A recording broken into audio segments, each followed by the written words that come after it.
April is World Wish Month. World Wish Month is connected to a foundation that I work very closely with. I've worked very closely with this foundation for decades now, and that's the Make-A-Wish Foundation. My ties to Make-A-Wish goes actually way back to when I was a kid.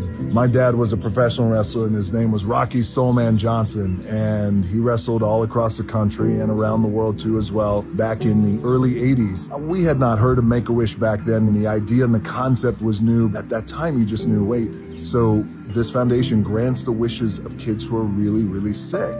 That's amazing. When my dad was wrestling in the WWE, my dad became one of the Make-A-Wish Foundation's very first wish granter, and one of the first ever for the state of New Jersey. On your hat, it says Make a Wish. Can you explain that to us? Yeah, I sure can, buddy. You know, I like to work with children. This is a Make-A-Wish Foundation, and I like to go visit and talk with kids. I will never forget it. I was there. I was 10, 11 years old. We went to go visit a little boy. He was in a wheelchair. He had a critical illness. I went to visit a really good friend of mine. His name is Bobby. Meeting my dad was little Bobby's wish. And I remember thinking, wait, this little boy's one wish in the whole world is to meet my dad?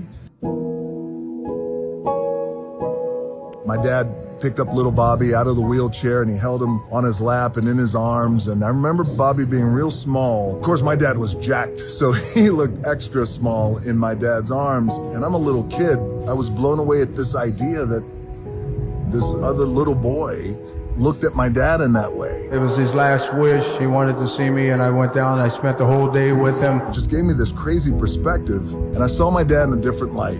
I had a great relationship with my dad, and then as I got older and I became a man, it got a little complicated, and at times it got a lot complicated. And, you know, my dad was tough. He wasn't a big I love you guy. He showed his love in other ways, I guess, but he was tough, and he was a tough guy, and he was tough on me. That's the way he chose to raise me, and that's okay. But watching this moment with my dad and little Bobby allowed me to see this side of my dad that was so loving and moving. I'll never forget it, and I know it moved my dad. This Make-A-Wish Foundation is one of the greatest things that there ever is, and I'm more than happy to take my time to spend with kids like that because I really enjoy doing things like that. That's how far back my ties go with Make-A-Wish. And now, years later, as life can ironically come full circle, I get the opportunity to grant wishes too as well. I have had the great honor and deepest privilege of granting hundreds and hundreds and hundreds of wishes over the years. Every single one moves me, depending on these kids' conditions. Sometimes it really sits me down and it takes my breath away. Working with Make-A-Wish and granting these wishes for these little kids